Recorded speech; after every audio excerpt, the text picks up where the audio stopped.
Алиса, стоп! Я вас приветствую, как обычно, традиционно в пятницу в 6 часов вечера по Москве. У нас прямой эфир. Я надеюсь, что меня слышно и видно, и будет слышно и видно до конца эфира. Я приношу извинения за прошлый эфир, который только в звуке сохранился в полном объеме, а видео остановилось посередине. Надеюсь, в этот раз такого не будет. Я буду следить внимательно, внимательнее, чем в прошлый раз.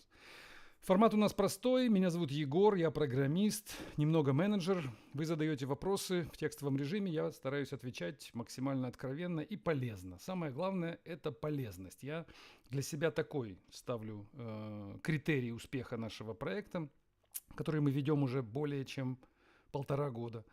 Это полезность для вас в первую очередь и для меня тоже в какой-то степени.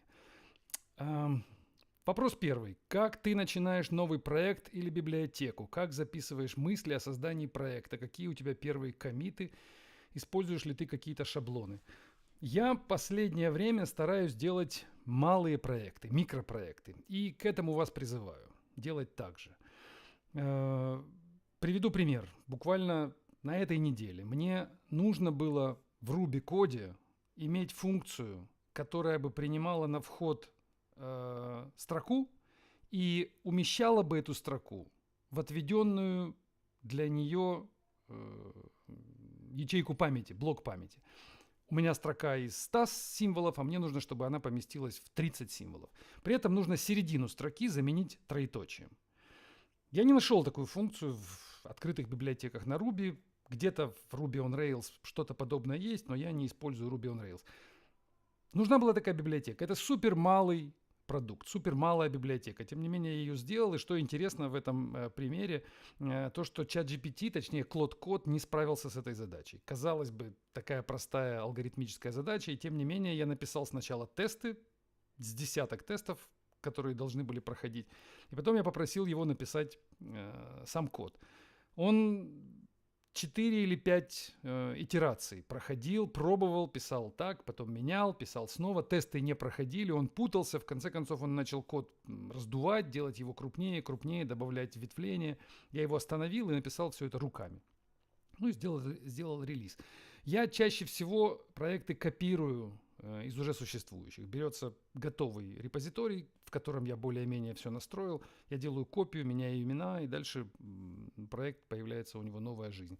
Еще раз призываю, делайте микропроекты. В этих проектах легче контролировать качество, легче настроить юнит-тестирование, легче настроить дополнительные экзотические методы тестирования. И, конечно, делайте open source. Выкладывайте это в открытый доступ. Таким образом, вы добьетесь куда более высокого качества кода, чем вы можете сделать внутри в enterprise разработке. Дальше. Как ты относишься к языкам Scala и Elixir? Приходилось ли использовать? Какое будущее у этих языков? Я на Scala немножко читал, но не писал. Elixir совсем не знаком. Ну, вроде бы у Scala как будто бы будущего нет, потому что Java 8 давно уничтожила всю, вроде бы, как кажется, красоту Scala, потому что добавила лямбда выражения, которых не было в Java 7, и поэтому родился язык Scala. Но с приходом Java 8 необходимость отпала. Я не думаю, что про эликсир не буду говорить, потому что не знаю. Но про скалу мне не кажется, что Scala, Clojure и такие JVM-подобные языки, основанные на JVM, могут сделать какой-то серьезный шаг вперед. Могут дать что-то, какую-то серьезную альтернативу составить существующей Java. Как будто бы это все равно внутри JVM. Вы все равно работаете с теми слабостями, которые имеет виртуальная машина, и подходы, которые в ней реализованы. Я бы рекомендовал оставаться с Java. И то же самое про Kotlin, я считаю.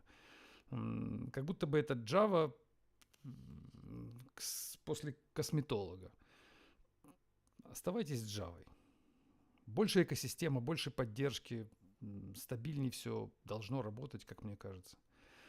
Но это субъективное мнение. Думаю, что многие не согласятся. Дальше. Как ты выбираешь язык для новых проектов? Что влияет на выбор языка? Ну, обычно это тот язык, с которым я уже работал, но иногда хочется чего-то нового. И тогда происходит переход. Вот сейчас я раздумываю над тем, чтобы небольшой инструмент, который я сделал сегодня утром, но я им пользуюсь уже несколько лет, но сегодня утром я его причесал и добавил туда чат GPT. Это утилита Command Line, которую я использую для коммита в Git. Чтобы не писать руками git commit, потом git push и не придумывать и не повторять одни и те же шаги при этих коммитах, я написал такой скриптик, который, на секундочку, занимает строк 40, наверное, на баше. А если его еще хорошо протестировать, то он займет, наверное, строк 100. А сегодня я в него добавил чат GPT. Когда я делаю git commit, то я больше не пишу commit message, а мой скрипт обращается в чат GPT, отправляет туда все изменения, которые я сделал в последнем коммите. Там генерируется commit message, и под ним все это уходит в GitHub. Если вы посмотрите мои сегодняшние коммиты, последние, которые я сделал в разные репозитории, то увидите, что у них commit-месседжи красивые, длинные, в виде одного цельного предложения, осмысленные, совсем не такие, как у меня были последние многие годы. Вот этот инструмент я хочу сделать на Python. Я хочу взять башевский скрипт, завернуть это в Python для того, чтобы обеспечить инсталируемость этого инструмента и дальше выложить в open source. Почему Python? Потому что хочу немного поближе познакомиться с экосистемой Python, узнать, как на нем писать, получить некий опыт. Сегодня день рождения у Java. Как будете отмечать? Ну, перейдем на Python. В прошлый раз ты сказал, спрашивает Эдуард, что Angular и другие фреймворки — это неправильный фронтенд. А какой правильный? И как Васе изучать фронтенд и стать спецом, если весь рынок требует опыта по ним? Ну, правильный фронтенд — это jQuery, как мне кажется. И, может быть, даже чистый JavaScript. Но вроде бы чистый JavaScript ушел в прошлое совсем, а jQuery — это прекрасная обертка вокруг JavaScript на фронтенде, у браузера, которая позволяет делать все, что вам нужно. Ошибка в том, наших фронтендеров, что они считают браузер полноценной вычислительной средой, в которой они разворачивают хранение данных в памяти, они разворачивают системы объектов, связи между ними. У них появляется там полноценная программа, которая имеет свой собственный жизненный цикл. И это, на мой взгляд, ведет к, во-первых, к снижению качества, серьезному снижению качества кодирования, потому что фронтенд куда хуже тестируемый, чем бэкэнд. Хорошо протестировать JavaScript приложение, которое предполагается к выполнению на браузере при контакте с пользователем. Я мало видел успешных тестовых сетапов, где можно было бы действительно сказать, что этот код протестирован. У меня таких крайне мало. Я делал какие-то попытки использовать какой-то Casper.js, были какие-то фреймворки для Selenium, это, безусловно, туда же, но все это совершенно не то, что можно сделать на бэкэнде. На бэкэнде вы царь и бог, вы контролируете вход и выход, вы знаете всю историю жизни вашего объекта и можете ее промоделировать. Можете дать ему на вход mock-объекты, можете хорошо проконтролировать его поведение. Браузер — это такая машина, которая плохо тестируемая. Это первая причина. Вторая, вы на браузере имеете куда меньшие возможности по производительности, и эти возможности куда менее вами контролируемы. У одного Internet Explorer версии 8, у другого это Chrome браузер какой-то последней версии. И на всем этом диапазоне трудно сказать, куда вы попадете, куда ваша программа попадет. Придуман HTML как стандарт. Сказано, что все браузеры будут поддерживать этот стандарт. Придуман CSS как стандарт. Все браузеры будут его поддерживать. А то, что делаете вы со своим Angular и React, это серая территория, серая зона, в которой ни поддержки, ни стандартов, ни обещаний никаких. И вы попадаете в эту серую зону программирования и выстраиваете там целый мир. Выстраиваете там ивенты, event-driven development, эти ивенты летают между собой, контролируются, обрабатываются. Это в итоге превращается в полный месс, если вы, конечно, не суперэксперт в Angular или в React и не понимаете это абсолютно досконально. Ну, подозреваю, что многие из вас не эксперты. Я так, когда увидел этот React когда-то, пописал на нем немного и понял, что это должно быть, как я вам рассказывал, все наоборот. Браузер генерирует чистую HTML-страницу, прикрепляет к ней, может быть, легкие небольшие JS-скрипты, которые должны как-то там косметику наводить кое-где, может быть, то, чего пока еще нет в HTML-стандарте. И выбрасываете это на браузер, не думая о том, какой он мощности. Следующий вопрос. Вы часто критикуете Agile в менеджменте, то есть я его критикую, но что скажете о CI/CD? По сути, ведь эти практики основаны на Agile. Можно ли следовать CI/CD в не Agile командах? Я больше, знаете, критикую даже не столько Agile, сколько его интерпретацию. У меня даже на блоге есть статья, где я разбираю Agile манифеста, его 12 принципов, и показываю, что эти принципы означают, что они должны означать в моей голове, в моем понимании, и показываю, что они на практике означают, как их интерпретируют программисты. Вот вы, например, только что явились хорошим примером этого заблуждения. Agile в основе своей, он не про CI/CD, как мне кажется. Он про упрощение в целом.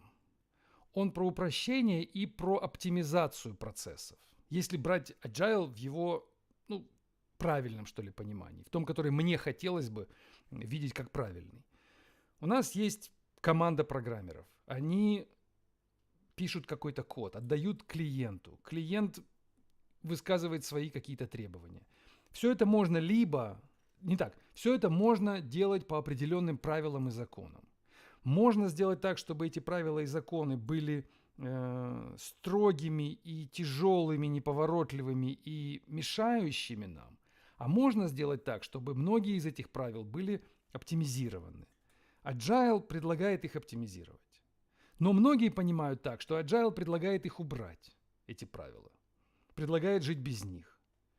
Предлагает жить без, например, requirements, без формализации требований, а значит без баг-трекинга. Приходишь в команду, спрашиваешь, где у вас регистрация багов, они говорят, у нас нет регистрации багов, у нас есть заказчик, вот телефонная трубка, мы звоним, он нам все рассказывает. А раз в неделю мы с ним встречаемся, у нас длинный митинг, часов на 6, мы заказываем пиццу и 6 часов сидим, обсуждаем, как сделать систему лучше, правильней. И это называется синергия команды и заказчика. И это agile. Это не agile, это просто бардак. CI/CD, безусловно, прекрасная практика. Я не представляю, как можно без нее работать, как можно работать без регулярной сборки продукта. Придумали ли это те же люди, что придумали Agile? Наверное, да. Но в те времена, когда это придумывалось, это были все люди, которые придумывали software engineering. Они сделали публичным те очевидные знания, которые к этому моменту были накоплены у человечества. В тот момент software development community понимала, что нужно делать какую-то регулярную интеграцию. Но имени этой практики еще пока никто не дал. И появилось название. Давайте назовем это continuous integration.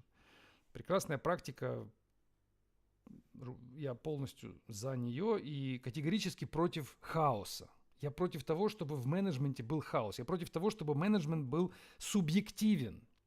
Я против субъективного менеджмента, в котором человек, которым управляют, не понимает, по каким правилам и законам это происходит.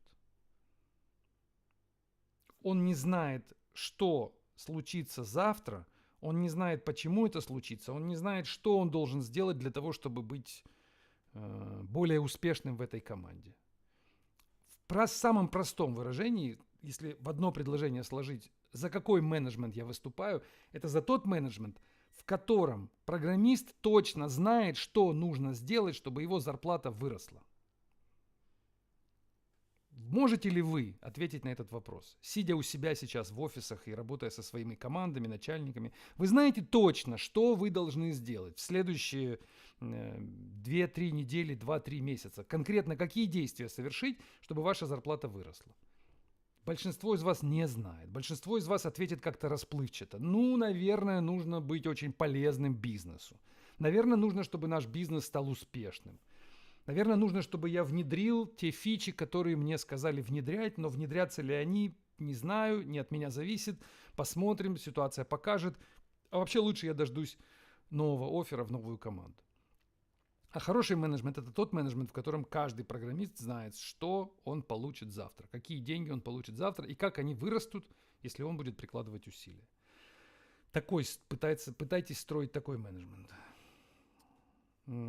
Следующий вопрос. MongoDB подключила MCP. Теперь базами данных управляет AI. Появляются разумные базы данных. Что такое MCP? Как с ним работать?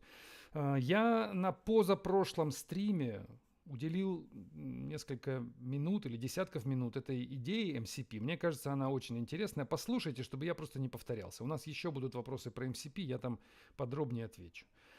Следующий вопрос. Как часто влечение к противоположному полу мешает работе? Какие методы сублимации этой энергии вы применяете на практике, если вообще был такой опыт?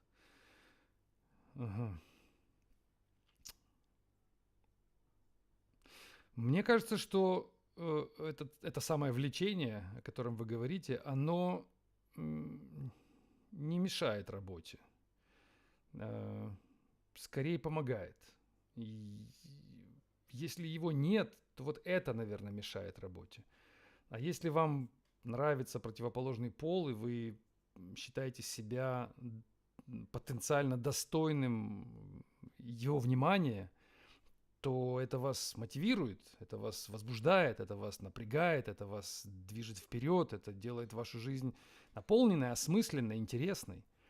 А если все наоборот, то все будет наоборот. Я бы не стремился к сублимации энергии, а наоборот, выпускайте эту энергию.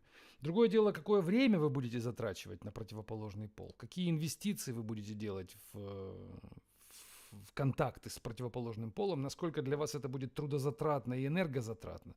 Если, конечно, у вас первым делом не самолеты, а девушки, то вот это проблема. Но если у вас первым делом самолеты, а девушки у вас на втором месте, и они такие есть на втором месте, то все прекрасно. Ну что это за пилот, что это за летчик, который, не спустившись с неба, не окружен девушками? Но это уже не пилот. Но с другой стороны, если он только окружен девушками, а в самолет его и не подпускают, то это, конечно, совсем другое дело, и тут подражать нечему. Надеюсь, я ответил. Следующий вопрос. Можешь ли ты более подробно прокомментировать свой MCP-сервер на GitHub? Что он делает? На прошлом стриме, на прошлой неделе, я рассказывал, как работает наш MCP-сервер для проекта iBolid. Посмотрите прошлую запись, там подробно рассказано. Дальше. В аутсорс-компании пересматривают зарплату. Какой обычно процент закладывается? И какой здесь лучший способ по повышению зарплаты? Контр-оффер, смена компании, либо согласиться на то, что дают. Ну, у меня такого большого опыта про аутсорс нет, чтобы я сказал, как я за всю индустрию. Но, наверное, это проценты небольшие. Процентов 10 обычно, 7, 8, 10. Зависит от размера компании. Чем компания крупнее, тем ниже процент. Потому что для крупной компании даже 0,5% это миллионы долларов, которые нужно выплатить всем. А в крупных компаниях много, как вам помягче сказать, много не совсем качественных единиц персонала, вот так скажем. Мусора, короче, много, который приходится кормить. Чем компания крупнее, тем процент этого мусора, этой примеси, так сказать, примеси. Если есть золото, то к нему обязательно будет примесь. Вот в большой компании золота мало, а примеси много. И всю эту примесь нужно кормить. Когда это малый стартап, то каждую примесь видно невооруженным глазом. Ее можно легко уволить. Но когда у вас 10 тысяч человек в компании, то из них 8 тысяч – это просто балласт. Но его держат по ряду причин. Эти люди нужны. Если мы уберем их всех, то остальные 2000 перестанут работать и разбегутся, и будет развал, шатание и так далее. Будет неуправляемая ситуация. Поэтому необходимо держать 80% склеивающего элемента. Как в золотых украшениях. Вы не сделаете золотое кольцо из золота пробы 999. Вам нужна 500 какая-то проба. вам нужен там внутри еще компонент, глина какая-то или что там добавляют, для того, чтобы соединить драгоценный металл. Так и в менеджменте. И поэтому большая компания повышают чуть-чуть, потому что нужно заплатить всем. И второе, при повышении зарплаты все эти цифры становятся известны всем, потому что вся эта примесь, она работой не занимается, а занимается обсуждением процессов повышения зарплат. Это для них самый главный вопрос, которым озабочены эти люди. И они узнают о том, что повышение произошло. И поэтому повысить вам зарплату на 20%, это означает поставить под удар всю управляемость компании. Начнутся слухи, вопросы, почему, должны быть причины, почему это случилось. Нужно объяснять каждой сволочи нужно рассказать, почему этому человеку мы подняли зарплату на 20%. А он завидовать будет, он начнет коллектив расшатывать изнутри, начнется брожение, начнутся слухи, начнутся разговоры, и те самые 20% золота, которые работают, начнут отвлекаться на всю эту шумиху. Поэтому нужно действовать максимально аккуратно в больших коллективах, делать так, чтобы вот это болото, чтобы круги по воде не ходили, не бросать туда камни. Я смотрел видео на прошлой неделе о том, как обычно, подсказывает мне YouTube всякие исторические видео, и там попалось видео о том, как Сталин был то ли убит, то ли не убит. В общем, какая-то история, аналитический разбор последних дней или месяцев жизни Сталина. И там был такой интересный фрагмент, я подумал вам рассказать.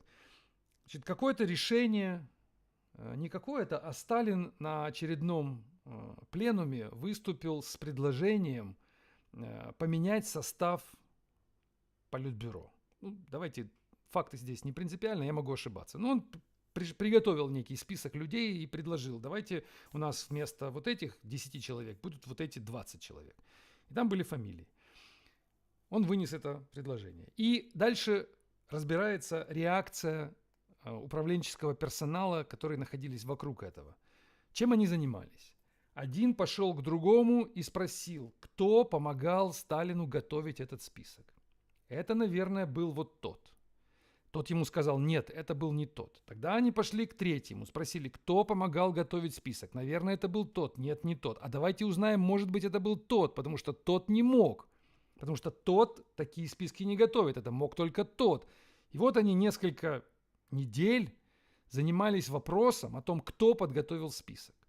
Это вот та самая примесь. Это тот самый мусор управленческий, который не работает, который, не получив список, сказал, окей, давайте посмотрим, кто эти люди, давайте с ними начинать работать, что они умеют, что они будут делать, у кого какие обязанности, как я могу с ними коммуницировать, как я могу с ними соприкасаться. Нет, мы будем разбирать, зачем принято это управленческое решение. Безусловно, для них это важно, потому что они, как аппаратчики, больше ничем другим заниматься не умеют. Они не понимают ни в промышленности, ни в науке, ни в сельском хозяйстве, ни в чем они не понимают. Они понимают только в том, как друг друга подсиживать.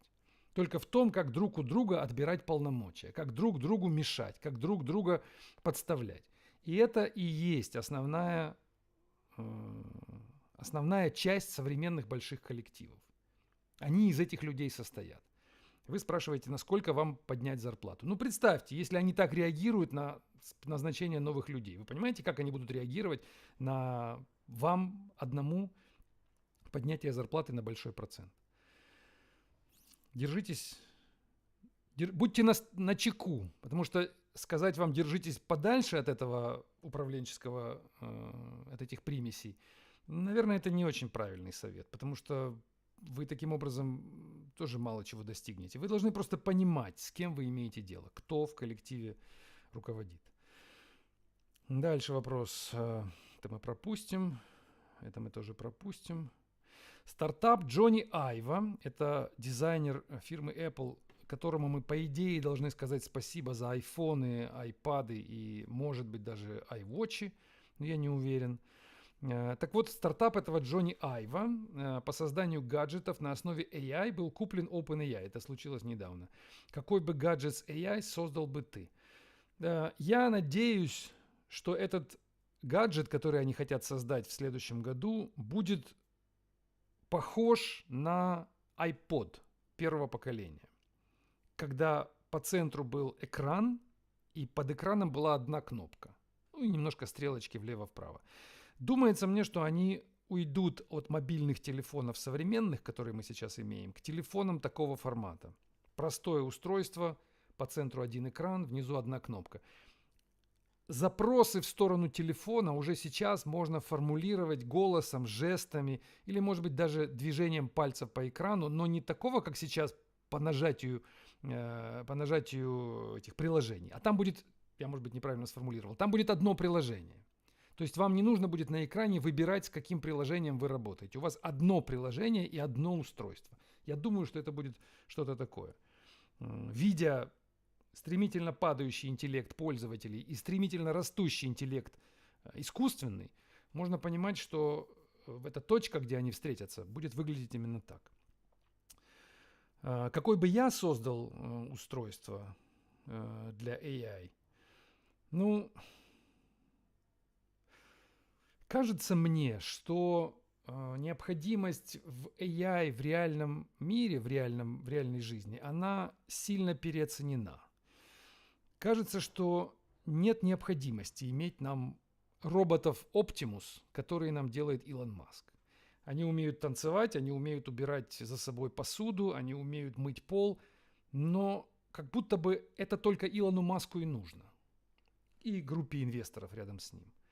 Простому человеку все это не нужно. Мы с этим запросом не приходили к Илону Маску. Нам неинтересно иметь такого электронного помощника.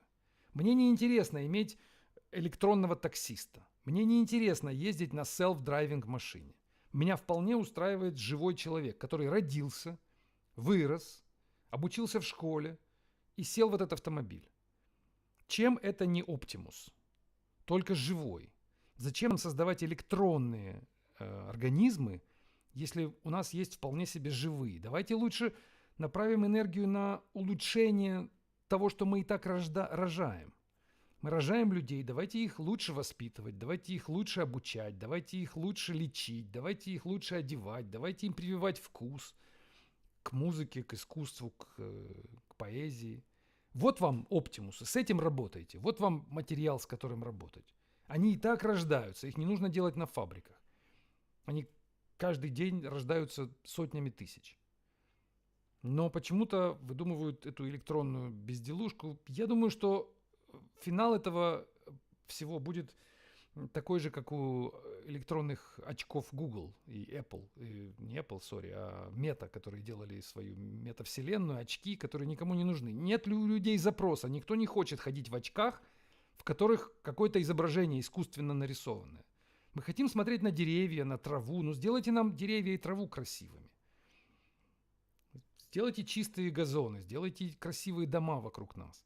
Но там в Америке, видимо, с этим сложно. Там трудно сделать и дома красивые, и людей красивых. И вот они выдумывают нам оптимусов. Это тупик. Я думаю, они дойдут до какой-то точки, наделают, настроят, выпустят. Никто это покупать не будет.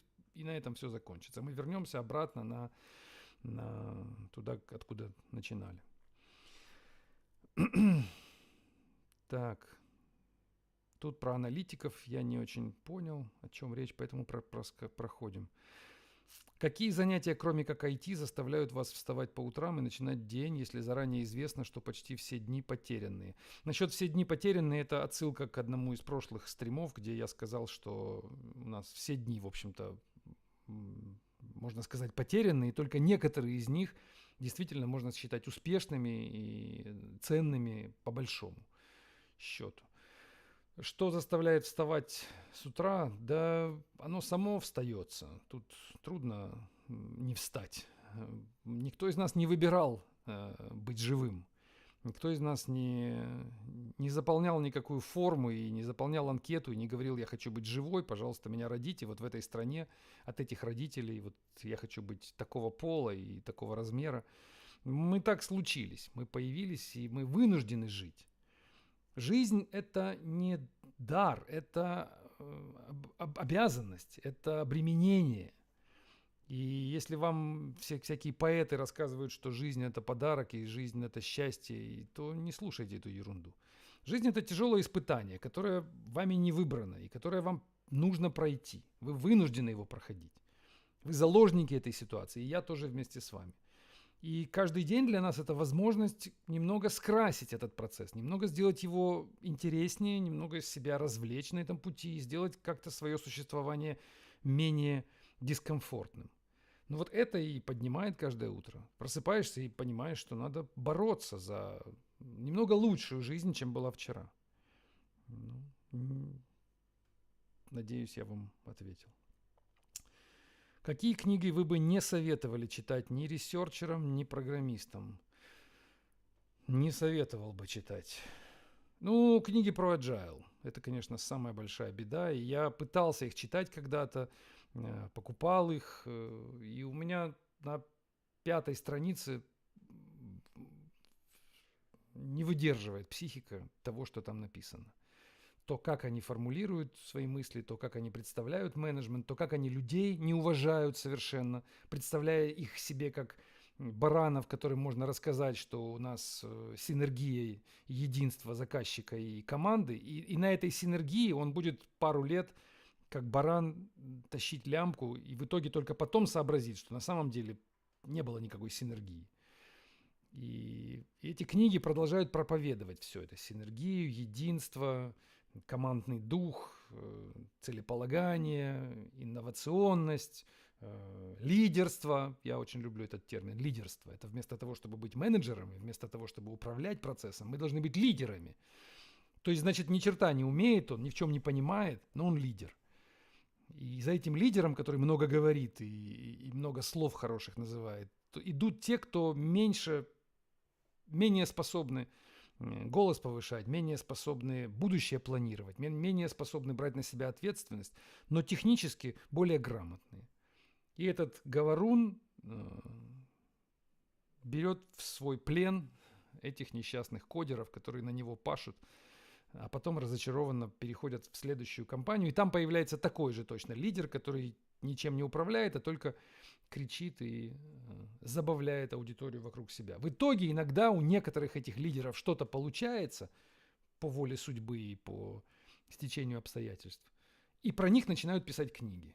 И рассказывают, что вот таким нужно быть. Вот именно потому, что он такой, все так случилось. Потому что он лидер был. Не читайте эту ерунду. Следующий вопрос. Как вы считаете, какой скилл для программиста является самым важным? Сейчас на него ответим и в ВК перейдем. Я думаю, что в современном мире для программиста самым важным является способность излагать свои мысли, касающиеся программирования. Не столько суметь написать код, не столько суметь понять то, что там написано, не столько знать фреймворки, не столько уметь резюме заполнить, сколько уметь преподносить информацию, доносить свои мысли до остальных людей. С приходом искусственного интеллекта это будет все более и более важно. Вы все меньше и меньше будете работать с кодом и все больше будете работать с AI-промптом, с консолью, в которую вы будете простым английским языком вкладывать свои мысли, а он будет под вас отрабатывать и делать то, что вы хотите. И нужно этому учиться. Нужно делать презентации, рисовать слайды, выступать. Даже если у вас маленький коллектив, даже если вы работаете в стартапе, где 5 человек, проводите каждый четверг в обеденный перерыв митинг, на котором вы 30 минут рассказываете о новой технологии, которую вы изучили. Рассказывайте о том, как работает эта технология внутри вашего проекта. Рассказывайте о том, что такое CSS, если вы фронтендер. Что такое HTML5 и чем он отличается от HTML4. Берите любые темы, которые вам как-нибудь близки, и делайте презентации. А еще лучше ставьте камеру и записывайте эти презентации прямо там у себя в офисе. А потом выкладывайте куда-нибудь или сделайте какой-нибудь приватный YouTube-канал, выкладывайте туда. Учитесь доносить свою мысль и смотрите, что говорят вам в ответ, какая обратная связь. Если вас понимают, замечательно. Если вас не понимают, это ваша проблема. Общее правило, которое я не устаю повторять. Если я вас не понял, это ваша ошибка. Это не моя вина, это не моя проблема, это не мой недостаток. Это только исключительно ваша некомпетентность в этом конкретном навыке. Вот так. Так, посмотрим, что у нас в ВК. Несколько вопросов. ВК стремительно теряет популярность, теряет трафик, к сожалению. Ничего с этим не поделаешь. Спрашивают у меня, что такое куки-каттер для создания проектов из шаблонов. Я не знаю, что такое куки-каттер, если честно, но я посмотрю. И дальше нам Денис задает вопрос. Я новичок с фундаментал базой без фреймворков. Можете посоветовать, что лучше учить в бэкэнд? Скриптовые PHP и Python и Java. Да все учите, Денис. Вы как будто у вас неделя отведена на вашу подготовку, и вы спрашиваете у меня, что за эту неделю изучить. У вас вся жизнь впереди. Я не думаю, что вам 50 лет, Денис. Вы, скорее всего, молодой человек. Ну так учите все подряд. Возьмите Java, возьмите Python, возьмите PHP, все изучите. А потом приходите и спросите у меня, правильно я поступил, что изучил все. Я вам скажу, да, правильно. Скорее всего, это было правильное решение.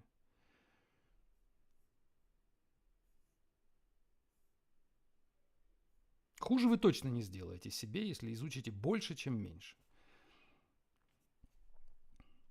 Когда-то обсуждали тему высшего образования, и многие говорят о том, что вузы дают нам много дисциплин, которые не нужны.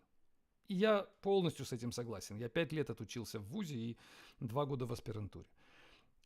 Это действительно набор курсов, большая часть которых совершенно никакого отношения не имеет к практической жизни. Но нужны они нам для того, чтобы мы научились учиться, для того, чтобы мы научились пользоваться справочником, энциклопедией, библиотекой, видеоматериалами, чтобы мы научились вести конспект, чтобы мы научились систематизировать свои знания. Для этого нужен вуз. Не для того, чтобы сделать из вас специалиста по высшей математике, или специалиста по квантовой физике, или специалиста по сопротивлению материалов. Я вот в институте изучал, у меня был курс сопротивления материалов. Зачем мне сопротивление материалов? Или у меня был курс прикладная, кто-то у меня был прикладной. Это совершенно не касающиеся моей всей остальной жизни предметы. Но они научили меня тому, что я сказал. Делайте то же самое с вашими вопросами относительно Java или Python. Возьмите Java и изучите ее, законспектируйте, составьте для себя некую систему знаний, которую вы могли бы передать кому-то. Сделайте несколько лекций, в которых вы учите других, как они должны программировать на Java. Прочитайте 4 книги по Java. И каждая из них должна быть полна выделений, подчеркиваний, отметок, комментариев с вашей стороны. Это будет ваш навык главный. А Java вы забудете. Через 10 лет не будет Java никакой на рынке. Будут другие языки программирования. Но вы останетесь со своим навыком. Каково твое мнение, спрашивает Дмитрий, относительно недавнего блэкаута в Испании? При полной цифровизации и использовании только безналичного расчета может наступить полный коллапс. Может наступить полный коллапс, да. Но думаю я, что те люди, которые отвечают за полный коллапс, они тоже участвуют в этой системе. И им, наверное, невыгодно, чтобы был полный коллапс. Когда им станет выгодно, чтобы у нас с вами наступил полный коллапс, он, конечно, наступит. Но кажется мне, что мы как будто бы, как цивилизация, отошли от края этой пропасти, за которой полный коллапс. Но если говорить о цифровизации, то, конечно, да, это проблема. И можно в какой-то момент нажать кнопку и выключить главный рубильник, и у нас остановится... у нас же в Москве это было. На День Победы, на 9 мая был выключен интернет мобильный, несколько часов там, несколько часов здесь. Такси было, соответственно, невозможно вызвать, невозможно было позвонить, находясь... Ну, позвонить можно, но мобильный интернет не работал, находясь на улице.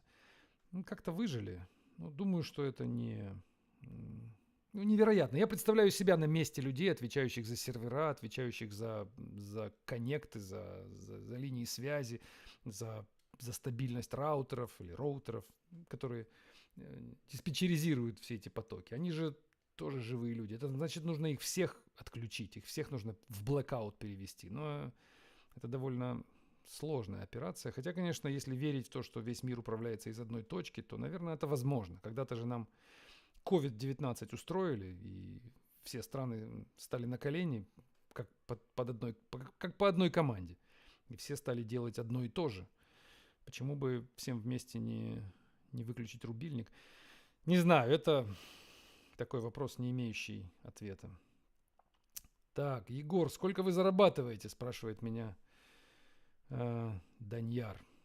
Я зарабатываю меньше, чем я бы хотел, это точно. И меньше, чем мне кажется, я достоин. Но я вам скажу, что думаю я. А давайте этот вопрос сделаем философским. Вот вопрос хороший. Сколько вы зарабатываете? Я на него отвечу философски, если вы не против. Так, мне тут пишут, что сегодня тихо. Нет, сегодня не тихо. Звук обычный, на обычном уровне. Дальше вопрос. Ранее вы сказали, что тайм-менеджмент – это не ваша сильная сторона, и вы ищете вдохновение. Как это сочетается с наемной работой, особенно в офисе, где все отвлекает и особо ничего не вдохновляет? А вы знаете, у нас возле офиса много кафе. И я очень часто прихожу в офис, оставляю вещи, беру ноутбук, спускаюсь в кафе и сижу там 3 часа. Потом возвращаюсь в офис. Это не запрещено правилами, я по-прежнему занимаюсь работой, но мне действительно лучше, когда я работаю в кафе. Я очень не люблю эти кубики офисные, я очень не люблю офисную атмосферу, где десятки людей сидят в тишине, в полной, и молча кодят, каждый в своих наушниках. Ты сидишь на некомфортном стуле зачастую, некомфортный стол. Ну, даже если это все комфортное, то сама атмосфера, она угнетающая для меня. Мне куда более комфортно работать в живом динамичном пространстве, где есть шум, где люди ходят, пьют кофе, кафе, разговаривают. Я тогда больше концентрируюсь, вижу, что я в живом нахожусь мире, в живом пространстве. Вот так я справляюсь. Так, тут мне спасибо говорят. И вам спасибо, что приходите. Если бы вы не приходили, не слушали меня, я бы не приходил бы, не рассказывал. Так что мы друг другу помогаем. Дальше вопрос. Занимаюсь научной работой в области разработки мутаторов для фазинга. Какие оптимизации ты хотел бы видеть в целом в процессе фазинг-тестирования? Спрашивает Федора 432. Ну, дорогой Федора, вопрос прекрасный. И я думаю, что можете получить на него ответ, если придете в наш канал. У нас есть телеграм-канал, и у этого телеграм-канала есть несколько чатов. И в этих чатах вы, добро пожаловать, можете задать такой вопрос. И вам там люди набросают много интересных мутаторов, больше, чем я вам сейчас могу сказать. Используйте меня как площадку для технических вопросов. Я никогда не беру рекламу, нигде, ни в своих телеграм-каналах, ни на ютубе, нигде. Я за деньги ничего не рекламирую никогда. У меня такое жесткое правило. Но если у вас есть что-то, что вам нужно для работы, и у вас есть технический вопрос, вам нужен доступ к аудитории, или если у вас какое-то бесплатное мероприятие, допустим, у вас бесплатный митап, у вас бесплатная активность, то я вас с удовольствием пущу на свои площадки и дам вам рекламу. Пускай они у меня маленькие пока, но я всегда рад. Приходите. Вопрос, в чем отличие книг Junior Objects, Elegant Objects и Object Thinking? Ну, Object Thinking это не моя книга, это Дэвид Уэст, которая меня вдохновила на все, что касается объектно-ориентированного программирования. Я бы ее рекомендовал читать после хотя бы 10 лет программирования. Если вы ее будете читать в начале своего пути, то вы можете, ну, не то что можете, вы точно не поймете, о чем идет речь, вы не поймете, зачем вы это читаете, потому что у вас не будет конфликта в голове. Вы еще пока сами не понимаете, что не так. А книга это лекарство. Вы берете лекарство, пытаетесь вылечить, но болезни нет. И это лекарство выйдет в унитаз. Вы его не примете, ваш организм. Нужно получить сначала опыт. Junior Objects задумана была как книга для действительно начинающего программиста. Если у вас полгода опыта, год опыта программирования, то вам очень подойдет Junior Objects. Она для тех, кто еще пока не получил никакую боль, и мы хотим спасти этого человека от боли. Мы хотим ему помочь не травмировать себя Java, не унизить себя C++, не разрушить свою судьбу Python. Мы ему помогаем, даем противоядие, даем такой противоаллергенный препарат. А Elegant Objects это уже для тех, кто лет 5-6 попрограммировал и понимает, что можно было бы что-то такое делать получше. И вот тут вам Elegant Objects вполне будет к месту. Так, что я думаю про язык Ruby? Есть ли смысл им заниматься в 2025 году? Вы знаете, я написал имейл пару дней назад создателю языка Ruby и пригласил его на онлайн-интервью, пообщаться с ним. Он пока не ответил, но я очень надеюсь, что я смогу его в итоге пригласить и доберусь до него, допишу. Он работает в Heroku, если я не ошибаюсь. Heroku это Калифорния, компания, а сам живет в Японии. И думаю это я так историю вам рассказал, раз вы спросили про Ruby. Я думаю, что Ruby это хороший язык, если из него убрать несколько фич, которые его сильно портят и благодаря которым создаются дефективные фреймворки. Я на Ruby сделал больше 20 микропроектов. Может быть 25, даже под 30. Почему? Потому что их там не было. Я пришел в эту экосистему, и вот, например, там не было функции, которая бы брала строку и в ней из середины выкусывала часть и заменяла троеточием. И таких микрозадач очень много. Там нет объектно-ориентированной среды там нет. Язык есть, он сам объектно-ориентированный, он правильно создан, но из-за того, что там все-таки есть многое не объектно-ориентированное, много примеси, то за эту примесь ухватилось сообщество и сделало из него то, что сделало. Ну, к сожалению, он, конечно, теряет популярность. И заниматься им я занимаюсь, мне он нравится. Мне он нравится больше, чем Python, пока я Python еще не изучил глубоко. И, конечно, он лучше, чем Java для таких коротких задач, где нужно быстро и компактно что-то реализовать. Так что я вам рекомендую, заниматься. У меня есть много open-source проектов на Ruby. Приходите, я вам могу показать их, дать ссылки, дать рекомендации, дать подсказки. Давайте вместе кодить на Ruby. Так, следующий вопрос. После изучения всяких ИИ-агентов не теряется ли любовь к программированию? Кажется, никакой души там нет. Как новичкам вообще мотивироваться, если сейчас делает все чат GPT? Задаешься вопросом. Я сегодня только себя поймал на том, что сидел и только давал команды этому Клод-коду, и это происходило минут 30, даже больше. В конце концов он меня отрубил, сказал, что у меня закончился на сегодня пакет, который я у него покупаю за $100 в месяц. Он сказал подождать пару часов, потом приходить к нему еще. Но все, что он делал, это было, конечно, мои такие короткие толчки, тычки в него, короткие замечания, а он выполнял одну за другой задачи. И, что интересно, он ошибался, потом сам себя исправлял. Опять ошибался, сам себя исправлял. А я за этим всем наблюдал. Как бы я себя чувствовал, если бы рядом со мной сидел программист, джуниор-программист, и занимался бы тем же действием.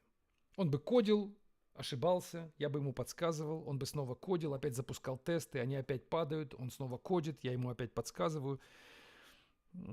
Как бы я себя ощущал? Ну, наверное, я бы чувствовал себя полезным для этого программиста и для проекта в целом, потому что я носитель неких знаний, без которых эта зверушка будь это электронная зверушка или одушевленная зверушка, не выживет. Я чувствую себя, с одной стороны, важным и нужным элементом этой конструкции, но с другой стороны понимаю, что как-то скучновато. Вот правильно, как вы говорите, души нет и как будто бы любви нет. Поэтому переключаешься. Покодил это устройство, а потом ты переходишь на обычное программирование и там руками что-то делаешь. Вот как-то так. И знаете что? Я уже говорил об этом. Эти все устройства автокодирующие хорошо справляются со своей задачей, когда в проекте все красиво, когда в проекте уже настроен правильно дизайн, когда там уже написан качественный код. Тогда в нем она хорошо себя чувствует, как рыба в воде.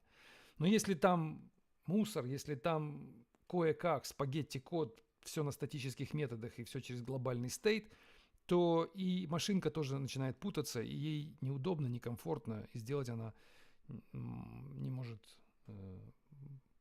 полезного много. Поэтому мы остаемся. Мы должны быть теми, кто формулирует правила, кто формулирует требования к красивому дизайну. Думаю, так. Дальше вопрос. Как вы пришли к левой политической позиции? Что вас подтолкнуло к таким взглядам? Повлияли ли на вас взгляды Ричарда Столмана?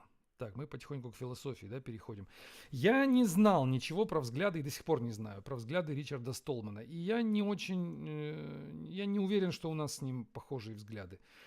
Я не думаю, что у меня прям левая позиция. Сейчас вообще левое и правое разделение, оно, мне кажется, потеряло смысл. Трамп, если послушать, к чему он призывает, то он вполне себе левый. Байден с демократами американскими, если их послушать внимательно, что они хотят сделать, то они вполне себе правые. Трудно сейчас понять, что на самом деле означают эти слова, левый и правый. Я не левый, не правый, я за здравый смысл, за эффективность. Я хочу, чтобы то, что происходит в обществе и в программировании тоже, было подчинено здравому смыслу и логичным правилам, по которым функционирует система. Будь то система, написанная на Java, или система жизни людей внутри одного города, например. Мне кажется, что система капиталистическая, она живучая, но она неэффективная. Она сделана по принципу хуже мы уже не могли, но это жить будет. И система эта капиталистическая, она опирается на главный постулат, что сволочей больше, и они сильнее. И давайте мы на это опираться. Давайте мы обопремся на людей, которые злые, хитрые, нетрудолюбивые, алчные и стремящиеся к ведению паразитического образа жизни. Вот давайте на этих людей сделаем ставку. Они будут составлять костяк нашего общества. На нем все будет строиться. Они будут владеть землями, пароходами, домами, нами, заводами, фабриками. Они будут определять, как мы будем жить. Они будут устанавливать законы. Точнее, законы будут для нас, а для них законов не будет. У них будут свои правила и законы. Эти люди супер живучие, как паразиты, как тараканы в доме. Они выживают максимально долго. Уже дом разрушен, а тараканы все еще там. Так вот капиталисты и буржуи. Они найдут способ, они умеют это делать. А люди, которые просто честно трудятся, просто ходят на работу, просыпаются с утра и идут работать на фабрику и делают там рубашки для того, чтобы другие люди эти рубашки носили. Шьют рубашки каждый день. На этих людей мы не будем опираться. Эти люди будут для нас люди второго сорта. Это рабочие, это рабы фактически. Они не составляют, они не костяк нашего социума. Вот такие правила предлагает нам капитализм. Как можно эти правила любить? Вам они нравятся? Вот вы спрашиваете, как я пришел к этим взглядам. Как пришел? Я читал, я даже не знаю, что я читал. Ленина читал. Откройте, прочитайте «Государство и как там, «Государство и революция». Не такая уж сложная книга. Это не Маркс со своим «Капиталом», который трудно понять. Это просто вокруг нас. Но посмотрите, как мы живем. Обратите внимание на то, чем вы владеете. Вот вы программисты, вы меня слушаете. Вы не бедные люди. Многие из вас зарабатывают достаточно, чтобы и квартиру себе купить, и машину купить, и детей иметь, и жену иметь. То есть жить полноценной жизнью. Но посмотрите, остальные люди как живут. Посмотрите вокруг. Вы думаете, это правильно? Вы думаете, это логично? Я даже сейчас не использую термин «справедливо», потому что вы можете сказать, ну, откуда эта идея справедливости? Почему мир должен быть справедливым? Согласен, мир не должен быть справедливым, так не задумывалось. И антилопа не может предъявлять претензии льву, что он поступает несправедливо за то, что он ее съедает. Да, он действует несправедливо, но это основа существования, это несправедливость. Более сильный уничтожает более слабого. Это основа жизни на планете Земля. Но мы это понимаем. Мы понимаем, что так живут живые организмы. Но неужели мы не можем построить более эффективное общество? Мы же не убиваем друг друга на улицах. Мы же ушли от этого формата. Мы же не поступаем как львы, которые нападают на любой кусок мяса, который оказался рядом. Мы решили, окей, мы так делать не будем, потому что это неэффективно. Это приведет нас к стандартам жизни, которые ниже, чем мы бы хотели. И воровать друг у друга мы не будем.